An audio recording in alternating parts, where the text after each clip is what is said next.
Olá, muito boa tarde, sejam todos muito bem-vindos ao Da Hora dessa quarta-feira. Hoje, dia 12, vamos falar muito sobre saúde, política, economia, os nossos assuntos internacionais e muito mais. Então não saia daí, que o Da Hora começa agora.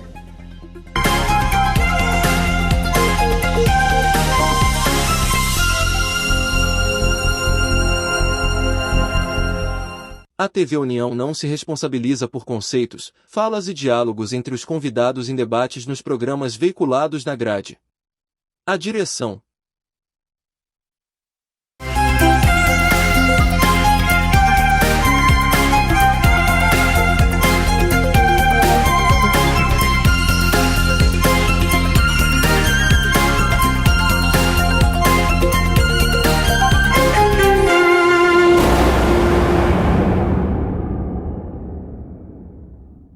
É isso, sejam muito bem-vindos ao Da Hora desta quarta-feira. Nós já estamos aqui com a nossa bancada, com o nosso convidado de toda quarta-feira, que é o Dr. Djalma. Seja bem-vindo, Dr. Djalma. Uma alegria estar aqui nessa bancada ao seu lado e também do Gabriel, sempre brilhante.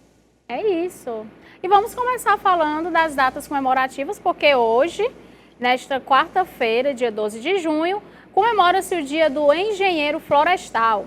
Os engenheiros florestais são profissionais que se dedicam ao planejamento e análise dos ecossistemas florestais, promovendo as suas preservações de modo sustentável. É isso, né, doutor Djalma? Grande importância, né? Principalmente agora em que o mundo cada dia fica mais consciente da necessidade da preservação ambiental. Você percebe os incêndios no Canadá, a seca em vários lugares do mundo. Nada mais oportuno do que a grande contribuição desses profissionais para a preservação da própria humanidade. E agora é o momento de conferir a previsão do tempo para hoje e para os próximos dias aqui no nosso estado. Olá pessoal, passando aqui para atualizar as condições do tempo aqui no estado do Ceará. Até o momento nós não temos registros de chuva nas últimas 24 horas. Agora a previsão do tempo para esta quarta, quinta e sexta-feira. Hoje, quarta-feira, a tendência é de predomínio de céu sem nuvens, um tempo mais estável, principalmente na faixa litorânea e no sul do estado. Já para a região central, a gente tem uma tendência de céu variando, de parcialmente nublado, principalmente pela manhã e início da tarde, e até períodos de céu sem nuvens. Agora para amanhã, quinta-feira e sexta-feira, há uma baixa possibilidade de chuva isolada, de fraca intensidade passageira na faixa litorânea e na Ibiapaba. Na faixa litorânea, principalmente durante a madrugada e início da manhã. Já lá na Ibiapaba, a chuva deve ocorrer de forma isolada, como mencionado, principalmente nos períodos da tarde e noite. Essa chuva ela é por conta de áreas de instabilidade oriundas do Oceano Atlântico, além de efeitos locais, como temperatura, relevo e umidade.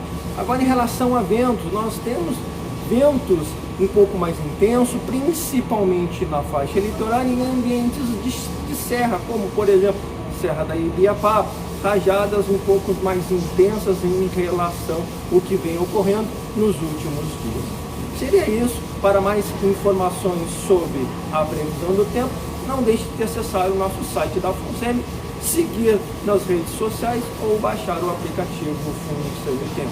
Até mais.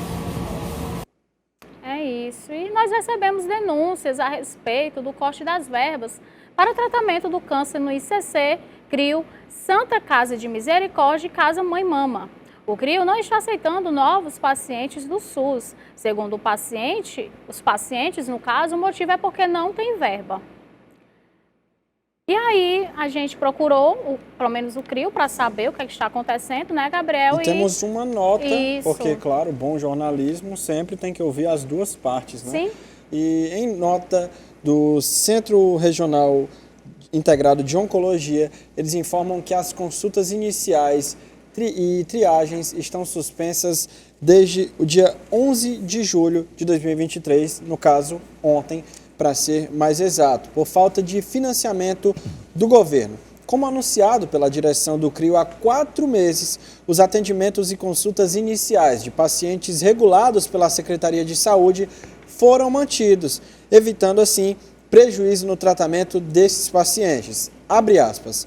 Estamos prontos, temos vagas e estrutura para atendimento de excelência, equipamentos novos de radioterapia e o pessoal devidamente capacitado, mas não temos como continuar sem o custeio do serviço. Fecha aspas. A realidade encontrada atualmente é de milhares de pacientes na fila para iniciar o tratamento e serviços com capacidade instalada para atendê-los, mas impossibilitados devido à redução de um teto que há muito tempo já estava aquém da demanda existente. Outra preocupação em relação aos pacientes que já haviam iniciado o tratamento e também estão tendo suas sessões interrompidas. A redução orçamentária da Secretaria Municipal de Saúde foi de 20% no teto mensal para tratamentos em geral, como quimioterapia, radioterapia e hormonioterapia. As consequências foram tão graves que serviços de saúde ficaram desde março sem condições de receber os novos pacientes. Para que a urgente situação seja sanada, o retorno do teto que foi cortado dos serviços, junto com a ampliação dele até a reestruturação da rede oncológica, é a única saída. Então, é simplesmente falta do repasse das verbas, né, doutor Djalma? Ou seja, falta de prioridade para o custeio de uma atividade que é essencial.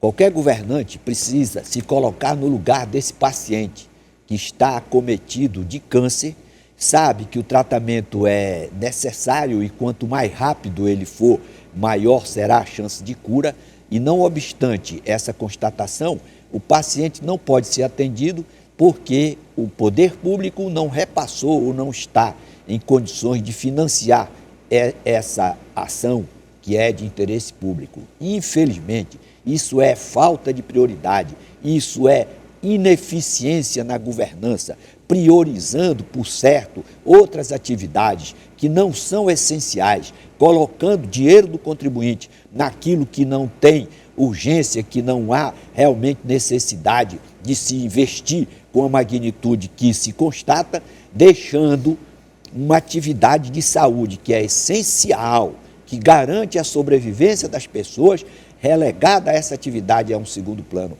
Isso é a demonstração de desumanidade para com essas pessoas. Para você ter uma noção, Gabriel, basta o governante se colocar no lugar daquele paciente que chega com diagnóstico de uma doença tão grave como essa e não pode ter o seu tratamento iniciado, porque o poder público, a despeito de tanta exigência fiscal, de tanta criatividade para cobrar tributos, não disponibilizar o dinheiro necessário para que a pessoa possa concluir ou iniciar o seu tratamento.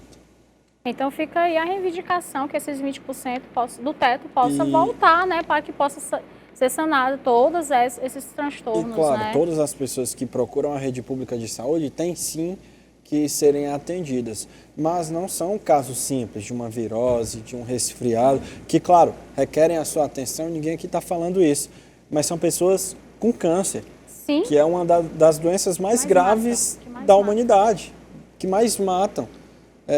Então, é complicado, né, doutor Djalma? É muito sério. Isso aí, rapaz, é preciso, Rochelle, que haja competência nessa governança. Quem é o secretário de saúde do município, do estado? Qual é a política pública que é utilizada ou que é aplicada para enfrentamento dessa questão relacionada com a saúde pública? Por exemplo, esses equipamentos nas unidades hospitalares do estado ou do município, eles estão funcionando a contento? Por que não há uma política de otimização desses recursos para priorização de uma atividade que é essencial e que pode causar danos irreparáveis àquelas pessoas que estão acometidas dessa enfermidade e não podem ser tratadas no século XXI, quando a questão social é de extrema relevância, consagrada, inclusive, em vários textos da Constituição. E na nota, doutor Djalma, eles falam que os pacientes que já estavam sendo atendidos vão continuar tendo o serviço.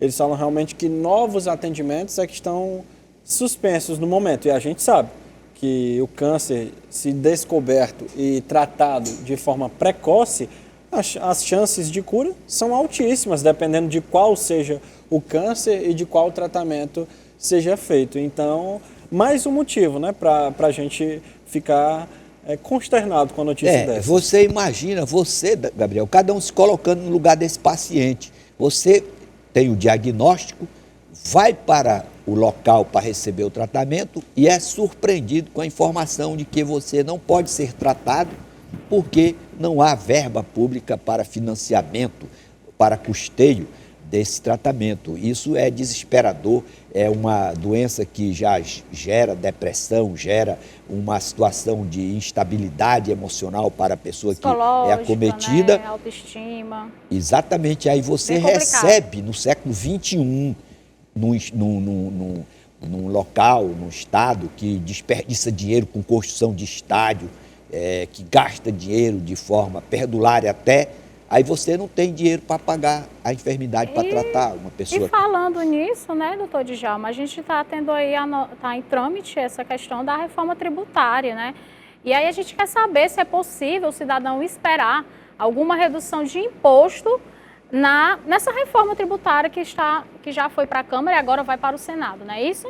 Rochelle, no Brasil, toda a reforma tributária que existiu resultou em aumento de imposto, aumento de tributo, sem exceção. Qualquer governo que apresentou ao longo da nossa história reforma tributária, o contribuinte já ficou preparado para desembolsar mais dinheiro. E a gente vê que não retorna. A gente acabou de ter um exemplo de que foi cortado, na verdade, verba para a saúde, né? Então não tem retorno essa quantidade de impostos que a gente paga. Um dos objetivos propagados dessa reforma é que vai reduzir o número de impostos, vai unificar determinados impostos, dando mais condição de facilitação para que o contribuinte recolha esses encargos. O grande problema que o Brasil precisa acordar não é colocar dinheiro no cofre do Estado, isso é muito fácil, o Estado, de forma eficiente, se aparelhar para arrecadar, para cobrar os tributos que são devidos pelos contribuintes. O grande desafio do Brasil é como otimizar a saída do dinheiro dos cofres públicos. De que maneira o cidadão contribuinte pode ser legitimado para acompanhar melhor a aplicação desse dinheiro. E você colocou agora o problema da saúde. Onde é que ficou o furo? De que maneira o Estado gastou, o município gastou, de forma irregular ou errada, equivocada, que não tem dinheiro para bancar o tratamento essencial desses pacientes. Então, o grande desafio... É emergencial, né? É emergencial. Isso é urgente. Aí o grande desafio é, primeiro, você tem emendas parlamentares gastando um absurdo de dinheiro para que os parlamentares votem nesse ou naquele projeto. Coloca o dinheiro à disposição do parlamentar. O parlamentar desloca o dinheiro para o Estado, para o município. Qual é a fiscalização que existe? De que maneira o cidadão pode saber como foi aplicado esse dinheiro? Porque o dinheiro saiu do bolso de cada cidadão contribuinte. Como ele foi aplicado? Aí o cidadão já não tem mais nenhum controle sobre isso. O deputado, o senador, foi agraciado com a emenda para votar determinada matéria, que já é uma aberração. Qual é a fiscalização? De que maneira o contribuinte pode acompanhar a aplicação do dinheiro que ele paga, que é levado para os cofres públicos? Eu acho que essa era a primeira questão. Quando se fala em reforma tributária, paralelamente a isso, se fizesse uma reforma para o aprimoramento da governança, você, por exemplo, está de acordo com a criação de tantos 30 ministérios? Ou então seria o caso de, já nessa emenda constitucional que vai tratar da reforma tributária, se estabelecesse um número máximo de ministérios que o Estado, a União, que seria legitimada para criar, impedindo que cada governante que chegue aumente, eleve a quantidade de ministérios, sobrecarregando o contribuinte. O que não está muito claro na cabeça dos representantes do povo é que cada cidadão tem o direito de saber em que o dinheiro que ele está contribuindo para o Estado vai ser gasto. O destino. E falando nessa questão de arrecadação, do quanto que é gasto, né, com o dinheiro público, Gabriel, vamos falar aí de um privilégio, né? É isso, porque a Comissão de Direitos Humanos do Senado Federal enviou ao presidente da República, Luiz Inácio Lula da Silva, uma sugestão para que o governo elabore um projeto de lei pondo fim à pensão que o Estado paga para as filhas adultas de militares. Um parecer elaborado sobre o tema vai ser enviado ao gabinete da presidência. Antigamente, as filhas maiores de idade dos militares falecidos tinham direito a uma pensão vitalícia enquanto permanecessem solteiras. O benefício foi instituído em 1960 e revogado em 2001 por meio de uma medida provisória. As mulheres que já recebiam a pensão na época não foram afetadas pela extinção. Uma cifra bilionária gasta anualmente pela União para pagamento dessas pensões. Em 2020, o gasto chegou a quase 20 bilhões de reais. Muita coisa, né, doutor Djalma? E aí, Gabriel, a gente pode colocar o WhatsApp para o telespectador responder se ele concorda com o fim, né, dessa pensão ou se ele acha que é justo, porque se tirar delas, tem que tirar outros privilégios também. Né? O que o senhor acha, doutor Djalma? Se tira delas, tem outros privilégios também que tem que ser tirados. Como o Gabriel leu a matéria, está informando que essa pensão foi revogada no ano de 2000, anteriormente, ela já foi revogada. 2001. 2001. Dali para frente, ninguém mais recebe. A questão que possivelmente está sendo colocada aí nesse parecer é em relação àquelas mulheres que estavam se beneficiando, recebendo esses valores. Aí a questão vai ser, é constitucional esse pagamento ou, a partir da Constituição de 88, essa exigência era incompatível por ofender o princípio da igualdade?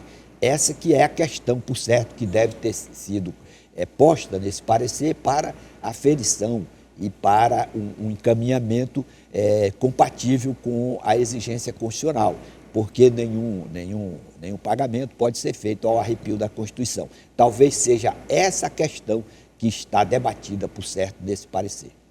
É isso, e nós vamos conferir agora imagens de um motorista que vai com o carro para cima de um motoqueiro.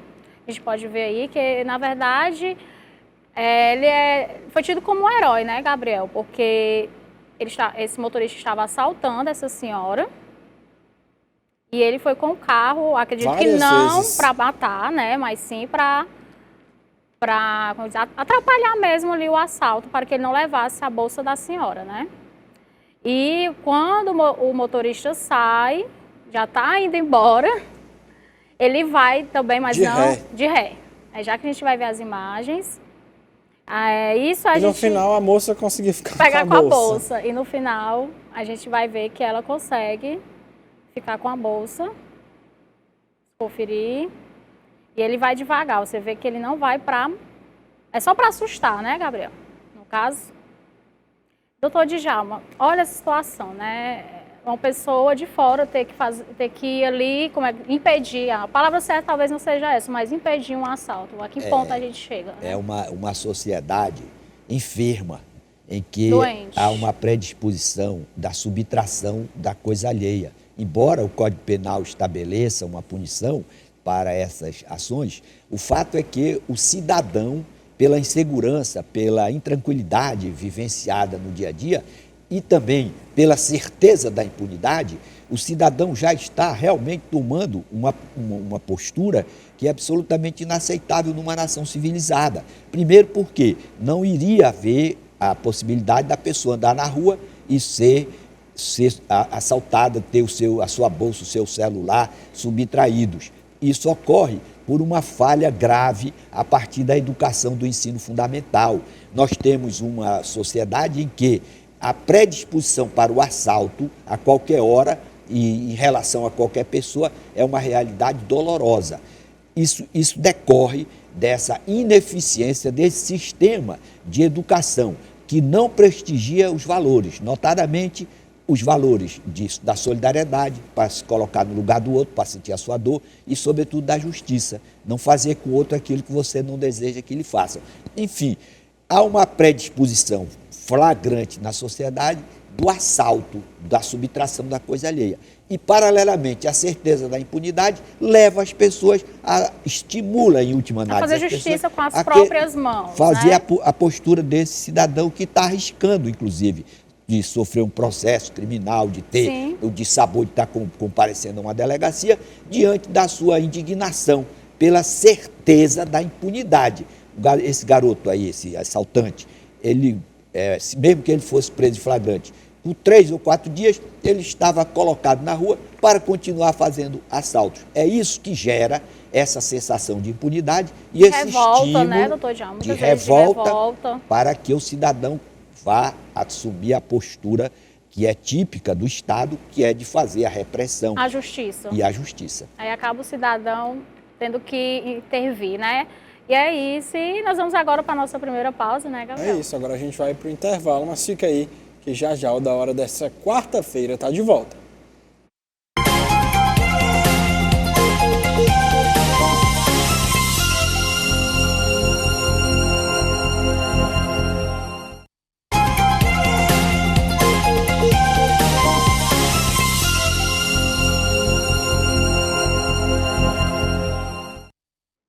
Estamos de volta com o Da Hora dessa quarta-feira. No intervalo, o doutor Djalma teve um probleminha, estava programado para ele sair do segundo para o terceiro bloco, para a entrada do doutor Fernando Ferrer. E aí a gente aproveitou para antecipar. Tudo bem, doutor? Seja muito bem-vindo ao Da Hora dessa quarta. Um prazer, satisfação, responsabilidade muito grande aqui de substituir a bancada aqui do professor Djalma. Um grande professor, um grande mestre do direito, há muito tempo que eu não via, nós dividimos muitas e muitas bancadas aqui antes da pandemia, mas como eu falei na semana passada, estávamos afastados aí por questões profissionais também. Voltando aí devagarzinho aqui, muita honra, muita satisfação a todos vocês, telespectadores aqui da TV União, principalmente do programa Da Hora. E a gente começa falando que uma obra chinesa está alterando o tempo e o eixo de rotação do planeta Terra.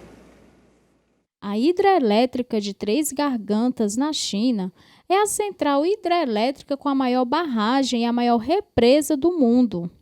Segundo estudiosos, suas dimensões e sua capacidade teriam alterado a velocidade de rotação da Terra, o que esta barragem poderia ter de tão especial para alterar a rotação da Terra. Isso seria possível? A represa das Três Gargantas interrompe o fluxo do rio Yangtze, o maior rio da China, na província de Hubei. O lago produzido pela lagação tem 660 quilômetros de comprimento e 1,12 quilômetros de largura, em média, com uma superfície total de 1.045 quilômetros quadrados. O volume total de água na represa é de 39,3 quilômetros ao cubo, pesando mais de 39 trilhões de quilos, é capaz de produzir 22.500 kW e distribui energia para milhões de pessoas por meio de 34 grandes geradores. Elevar 39 trilhões de quilos de água a 175 metros acima do nível do mar altera o momento de inércia da Terra, ocasionando a perda de velocidade de rotação do planeta. É semelhante a um fenômeno que acontece quando o patinador encolhe os braços e gira mais rápido, só que no caso da Terra, 39 trilhões de quilos não é muita coisa, e essa diferença, apesar de existir, é praticamente imperceptível para os habitantes do planeta. Usando o mesmo cálculo ao que foi feito quando o terremoto do Japão foi acusado de encurtar os dias da Terra. Cientistas da NASA chegaram à conclusão que o dia deve ficar 0,06 microsegundos mais compridos com a elevação dessa massa, algo imperceptível. Também deve alterar bem pouco a posição do eixo da Terra, em 2 centímetros, além de deixar um pouco mais alongada no Equador e chata nos polos. Tá vendo aí, na China, essa barragem, né, que é chamada de Três Gargantas, que é 0,2 sei que é pouco tempo em questão a rotação da Terra, né? O que mais nos deixa estarrecido é que a humanidade, pelo todo, está com a inteligência cada vez mais crescente, a inteligência artificial, com obras da magnitude dessa daí que nós vimos agora, mas o homem não acaba com uma coisa muito triste que existe no mundo, que é a fome, a pobreza e a miséria. E, obviamente, não sou especialista do assunto, mas as mudanças climáticas, a questão dessa mudança que a matéria trouxe, nós temos um problema aqui muito mais grave, muito mais sério, que é a nossa Amazônia. Ela, de há muitos e muitos anos, está sendo destruída. O governo passado foi criticado bastante quanto à inércia das consequências que está ocasionando, mas, infelizmente, continua da mesma forma, se não pior. Nós temos que ter uma resolução através dos mecanismos do governo brasileiro, os governos internacionais, que realmente parem com esse avanço na destruição da nossa Amazônia, que é um pulmão de todo o planeta e que está causando tanto prejuízo, não só ao Brasil, mas como o mundo todo. É isso, são 0,06 microsegundos que ela vai alterando na Terra. E nós vamos também ver agora que drones que colhem frutos já estão em uso em diversos países. Uma empresa israelense desenvolveu um sistema formado por robôs voadores para colher frutas. Esses drones já estão em uso em diversos países. O modelo consiste em robôs voadores conectados a uma plataforma no solo. Ele foi criado pela empresa israelense Tevel. Algoritmos reconhecem as árvores. Sistemas de inteligência artificial identificam o que é fruta, o que é galho e o que é folha, usando a IA. Os módulos voadores analisam cada fruta para decidir se ela deve ser colhida ou não. Com isso, os drones só tiram do pé aqueles que estão maduros ou no ponto certo de colheita. Da árvore, esses robôs voadores despejam cada fruto colhido nessa plataforma, que irá pesar e analisar o item depositado. É capaz de colher damasco, ameixa, pêssego, maçã, pera. Os drones se aproximam dos frutos e, por meio de um braço robótico, torcem eles para extraí-los da árvore. Câmeras ligadas a cada um dos drones repassam as informações para aplicativos que permitem saber quantas foram colhidas. O peso, qualidade, coloração, entre outras informações. E por que usar os drones? Segundo o fabricante, há escassez de mão de obra. As colheitas demandam muitos trabalhadores em poucos períodos do ano, o que dificulta encontrar profissionais adequados para essas operações em alguns locais do mundo. Esses robôs ainda podem atuar 24 horas por dia. Isso aumenta a capacidade de colheita, sem precisar contratar novas equipes, de acordo com a Tevel. É isso, a gente já acompanha bastante a tecnologia tomando o lugar do homem em algumas funções, trazendo para um exemplo bem claro e bem regional, por exemplo, os ônibus de Fortaleza praticamente não tem mais trocadores. Foi substituído pela catraca eletrônica e a pessoa tem que ter o seu bilhete único, ou vale transporte, ou carteirinha, enfim. E aí, mais um caso, né, doutor? Sem sombra de dúvida, foi o ponto crucial que nós estávamos até, inclusive, para no próximo bloco só trazer agora, é a questão da revolução tecnológica. Ela não tem como parar, ela já não é tão nova assim, já tem mais de 20 anos, desde que surgiu na época da Alemanha, da Inglaterra. É uma coisa cada vez mais crescente. Nós vimos aí na matéria que a máquina está substituindo o homem. As pessoas, às vezes, criticam muito os governos por causa do desemprego, as agências bancárias, sindicatos bancários criticando porque as agências estão sendo fechadas. É óbvio que estão sendo fechadas. Eu sou uma pessoa que não vou mais ao banco, tudo é feito aqui pelo celular, todos os pagamentos, transações. Então, essa revolução tecnológica, se nós não nos acompanharmos, o homem tem que se adaptar. Os grandes países que têm a educação de primeiro mundo estão se adaptando. Se não nos adaptarmos, a onda crescente de desemprego é muito em função dessa revolução tecnológica, porque as pessoas vão ter que se adaptar em novas funções, em novos ramos, surgem a cada dia novos mecanismos. mecanismos como esse aí da colheita, que está desempregando aí as pessoas que fazem a colheita. Quando isso aí chegar no Brasil, é mais uma gama de desempregados aqui no nosso país, na América Latina pelo um todo, em que a educação, infelizmente, ainda é muito falha. Então nós temos que ter um avanço, principalmente na educação e também na legislação, que é o que nós vamos comentar, com relação a esse questionamento que tem nos aplicativos, se há ou não há vínculo empregatício, e nós temos uma percepção diferenciada um pouco dessa celeuma, em que temos que ter um avanço nos nossos legisladores. Infelizmente, a Câmara e o Senado, o Congresso Nacional, é mais lento do que uma tartaruga, e nós temos que ter um avanço também no legislador, através de uma legislação específica para essa mudança que está ocorrendo, não no Brasil, mas no mundo todo, que está, repito, gerando um desemprego muito grande. É isso, Gabriel. Vamos falar agora de sustentabilidade. É isso, porque ultimamente tem sido registrados diversos casos de expulsão de passageiros ou cancelamento de... Perdão, gente. Sustentabilidade. Em Freiburg, na Alemanha, localizado lá na Alemanha, um exemplo de sustentabilidade urbana, a cidade produz aí 52 megawatts de energia com sistemas fotovoltaicos. Agora, com um projeto inovador, eles pretendem cobrir a ciclovia da cidade com painéis solares transparentes de vidro e alumínio.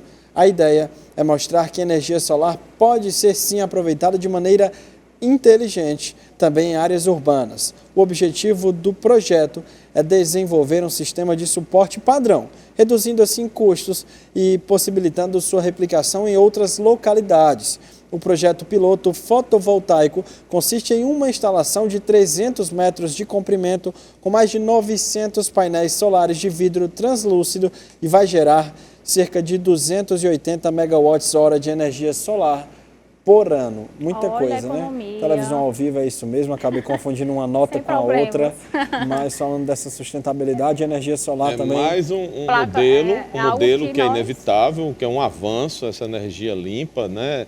A eólica e agora o hidrogênio verde, é mais um avanço da tecnologia em que vai gerar desemprego. Nós temos aqui os parques eólicos aqui há décadas, aqui no Ceará principalmente, em função dos ventos, nós temos aí um desemprego enorme, porque são parques imensos que só existem 2 pessoas lá trabalhando, tirando a manutenção dos equipamentos, só 2 funcionários para vigiar de dia e de noite. No máximo 4, uma jornada 12/36. Então não há uma geração de emprego. É uma tecnologia importante, é um avanço fundamental, né? Tem uma energia limpa que não esteja ocasionando essas termoelétricas, aí é um absurdo eles estarem funcionando, mas essa tecnologia que está gerando desemprego. Repito, se não tivermos o nosso povo se adequando através da educação, a situação do Brasil e do mundo vai ficar cada vez pior. Eu acredito também que tem que se diminuir também os valores para você poder comprar as placas solares, para poder você economizar, né, a energia mesmo, e ter a energia através da energia solar, que ainda não é acessível para todos. Isso é uma coisa normal, é como o celular. Celular, 27, 28 caro, anos, né? Quando surgiu, era uma conta absurda, você pagava para ligar, para receber, poucas pessoas tinham. Hoje o celular, as pessoas até nem ligam mais, só fazem as ligações pela internet. Então é uma coisa altamente acessível. Da mesma forma, acredita que essas placas solares possam ficar depois com valor acessível? Com certeza, a oferta cada vez maior, o preço cai. A lei da oferta e da procura, há uma procura muito grande, mas uma oferta muito pequena. Eu já falei aqui muitas e muitas vezes nos programas aqui, em vários outros programas que a gente participa de TV e rádio, um dos problemas do Brasil, questão da geração de emprego, por exemplo, das placas e dessa energia eólica. É tudo importado, vem tudo nos navios, né? Felizmente aqui no Ceará já temos uma empresa produzindo já há algum tempo, mas por que essas placas estão sendo importadas da África e nós não produzimos essas placas aqui no Brasil? Agora que está começando essa produção. Sim. Agora que eu digo que já existe há muito tempo, principalmente a energia eólica, e que nós já devíamos estar capacitados com indústrias grandes, capacitadas, já produzindo, e essas importações já há muito tempo já deixaram de existir, e ter a geração de emprego na produção dos equipamentos que está fazendo a tecnologia.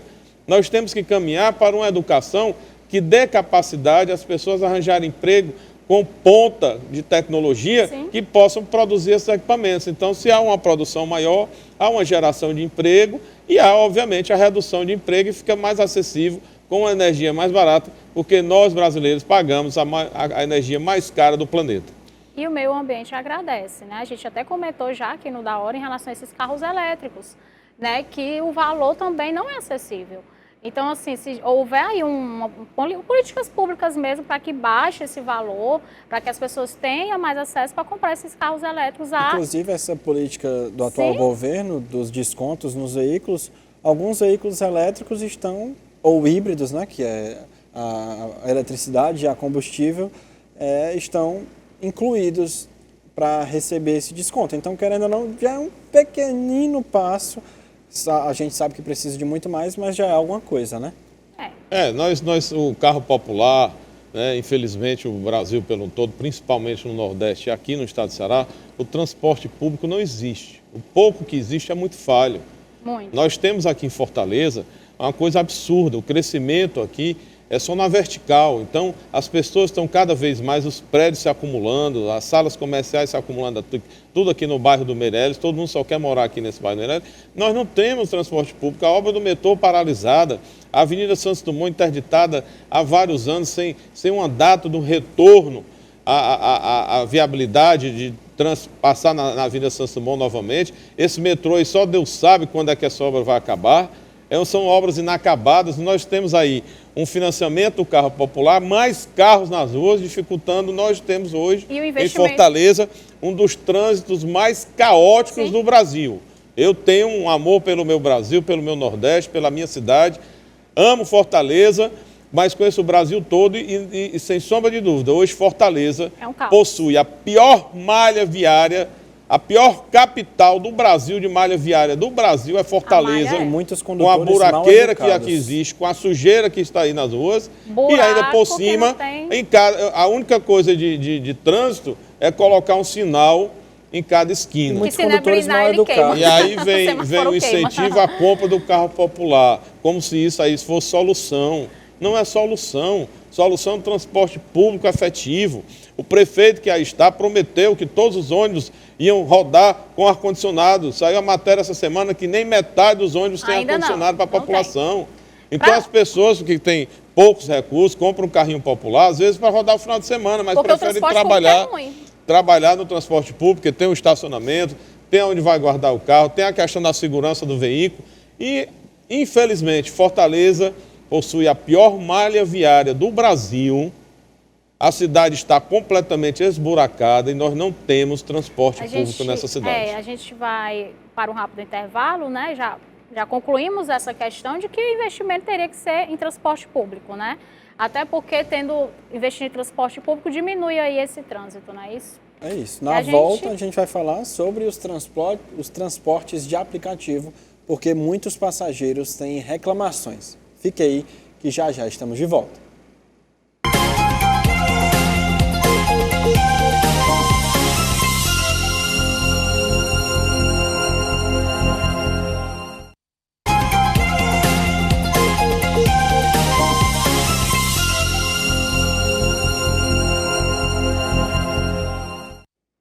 Estamos de volta com o Da Hora dessa quarta-feira e, como prometido, a gente vai falar sobre transportes de aplicativo, não é isso, Rochelle? Vamos falar agora de algumas irregularidades que vêm acontecendo nos aplicativos de transporte. A gente tem uma denúncia que, ultimamente, tem sido registrados diversos casos de expulsão de passageiros ou cancelamento de viagens por motoristas de aplicativo. Casos como o de Piracicaba, que uma mulher foi obrigada a indenizar em R$10.000 um motorista da Uber após sua filha vomitar no banco do veículo. O condutor cancelou a corrida devido às condições que se encontravam no interior do carro e orientou que a passageira solicitasse um outro veículo. A passageira, revoltada com a atitude do motorista, difamou e, segundo investigações, modificou os fatos e explanou o motorista nas redes sociais, ou seja, ela difamou o motorista nas redes sociais. Esse é um dos casos, não é isso? É um tema bastante pertinente. Você, telespectador, você que trabalha do aplicativo, a população entende que as pessoas estão fazendo bico ali e que é uma renda extra, é um entendimento totalmente deturpado. Hoje, em razão dessa reforma tecnológica, em razão desse avanço tecnológico, em razão que está ocasionando um desemprego muito grande, né, nós temos muitas pessoas sobrevivendo com esse trabalho. Nós temos agora, convidar você, que é do ramo, que está com esse problema, o vereador Márcio Martins, agora às 14 horas, vai fazer uma audiência lá no plenário da Câmara Municipal, que nós vamos participar dessa audiência, em razão exatamente, não da questão que se debate muito, se há vínculo ou não há vínculo, a questão que a pessoa está trabalhando, está com o seu sustento da família, tem um problema ali com o passageiro, e, por exemplo, o passageiro entra, pode assediar o motorista não dá respaldo.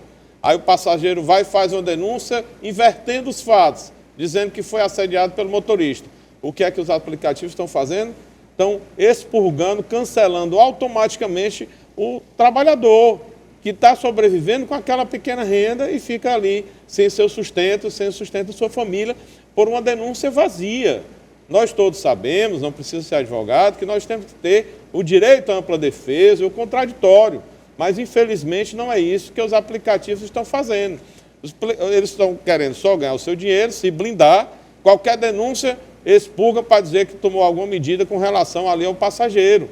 Nós sabemos que muitas são verdadeiras e muitas também são mentirosas. Sejam verdadeiras ou mentirosas, nós temos que dar o direito de defesa ao motorista, o direito de defesa ao passageiro, e que as provas sejam apresentadas e, após um procedimento, somente se ficar constatado, o trabalhador seja expurgado da plataforma. Mas, infelizmente, não é dessa forma que os aplicativos estão atuando. Como se resolve isso? No caso, assim, o uso de câmeras, o senhor acha que resolveria?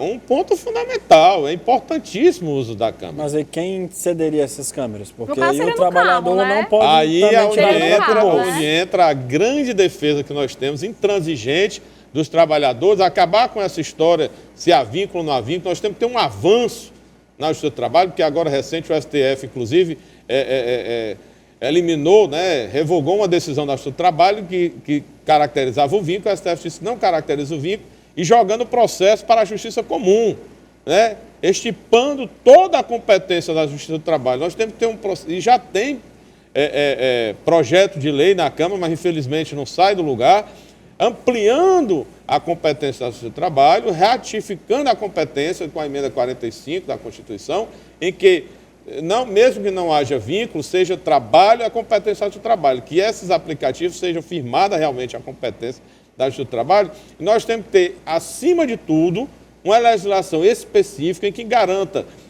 o fornecimento dos EPIs, os aplicativos de proteção individual, que nesse caso a Câmara passa a ser um protetor individual, tanto do passageiro como do motorista, até para coibir com tanta morte, tantos assassinatos que estão ocorrendo aqui em Fortaleza, principalmente, de pessoas que trabalham em aplicativo. Então, é uma segurança em que as empresas devem ter, não a legislação específica, a obrigatoriedade de fornecer os EPIs. Nós estamos falando aí do transporte de veículos, mas a entrega, o transporte de moto, de bicicleta, as empresas sequer estão fornecendo os capacetes, não estão dando nenhum amparo ao trabalhador. Nós temos que ter a questão previdenciária, em que as empresas realmente sejam obrigadas a descontar e fazer a contribuição da quota-parte da empresa junto com o empregador, para que, ocorrendo um acidente, esteja o afastamento pelo INSS, que possa se aposentar diante desse trabalho.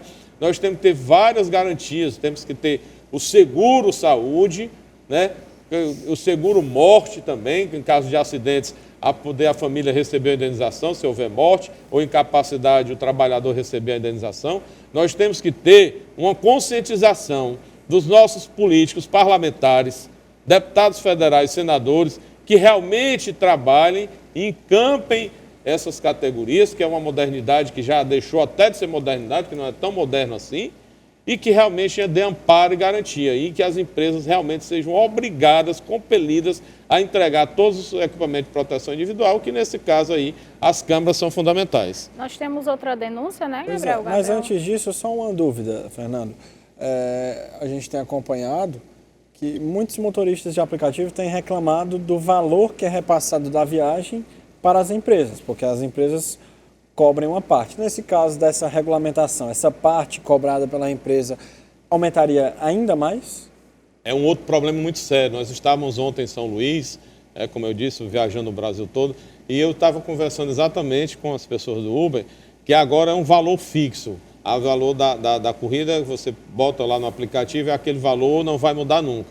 E aí, infelizmente, o jeitinho, né, que se pode dizer jeitinho brasileiro, não que são todos, é a minoria, quando deixava o passageiro, não encerrava a corrida e rodava mais um pouco.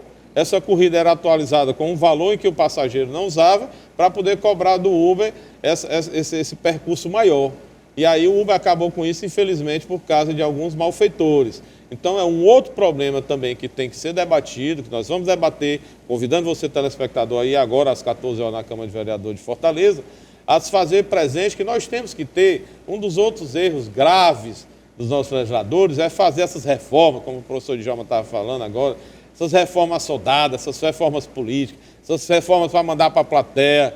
Então, a reforma trabalhista, fora a maior de 2017, nós tivemos várias outras pequenas reformas, retalhada, não é uma forma conduzida com um debate com todos os atores que fazem parte aí na reforma trabalhista, dos advogados, do Ministério Público, dos trabalhadores, das entidades sindicais, que realmente haja um debate amplo.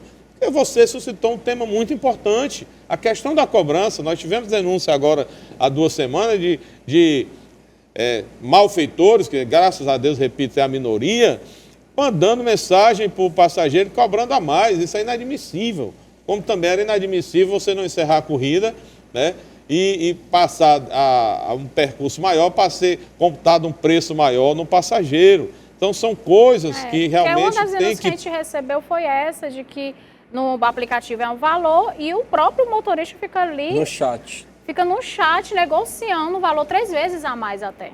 Né? Então isso também tem que ser... E desrespeitando os passageiros também no próprio chat. Não, eu achei essa matéria um pouco esdrúxula e absurda, porque eu sou um usuário, principalmente em viagens. Comigo também nunca aconteceu. Então, quando você encerra a corrida ali, que é clicado, encerra o chat, você não tem mais comunicabilidade. Mas no caso ali era antes, era o motorista falando antes. Pois é, o antes, aí sim, aí o passageiro tem que tirar o print dessa conversa e aí o aplicativo, a plataforma que conduz, são várias, né, uberização, mas não é só Uber, são várias, sim. Com um print desse, realmente tem que eliminar um malfeitor da categoria para que nós possamos ter uma categoria condizente com o bom trabalho, o bom serviço.